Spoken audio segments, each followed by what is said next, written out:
ఈ ఆ ఏరియాలో ఉన్నటువంటి వాళ్ళు కేసులు వేయడం వల్ల వాళ్ళకి ఎన్నికలు జరగలేదు. ఇప్పుడు అమరావతిని విస్తరించాలా?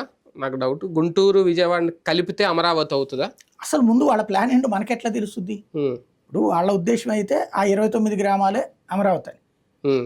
అయితే ఇప్పుడు బెజవాడ గుంటూరుని కూడా కలిపితేనే ఒక మహానగరం అవుతుంది. అవును.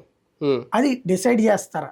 అది చేయాలంటే కార్పొరేషన్స్ ఇదంతా పెద్ద ఇష్యూ చేస్తారు. పాత ప్లాన్ ఇంతకు ముందు ఒక ప్లాన్ ఉంది కదా వీళ్ళ దగ్గర, ఏదో 40 మహానగరాలు చేస్తామని ఇలా ఒక ప్లాన్ అప్పట్లో చెప్పారు. నవనగరాలు. నవనగరాలు అయ్యో, అదే కంటిన్యూ చేస్తారా? మళ్ళీ కొత్త ప్లాన్ ఏమన్నా వేస్తారు? అదే అంటుంది. అదే అయితే కనుక ఇష్యూ ఏం లేదు. ఆ 29 గ్రామాలు అప్పుడు అమరావతి అన్నది.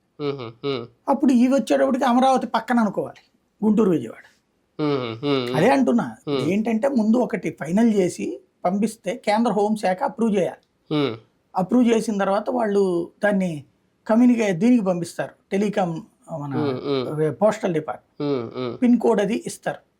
అప్పటి నుంచి జ్యూరిస్డిక్షన్ వస్తుంది. ఇప్పుడు ఫర్ ఎగ్జాంపుల్ విజయవాడ ఉంది, మీరు ప్రకాశం బ్యారేజీ ఎక్కితే కనుక మొత్తం బ్యారేజీ విజయవాడది కాదు, అందులో దాదాపు 30-40 గేట్లు వరకు ఒకటి ఉంటుంది. గుంటూరు జిల్లా కిందకు వస్తే అటు ఇంకో దాని కిందకు వస్తుంది. అది రాసి ఉంటుంది, గుంటూరు జిల్లాకి ఇంత, విజయవాడకి ఇక్కడ అన్నది.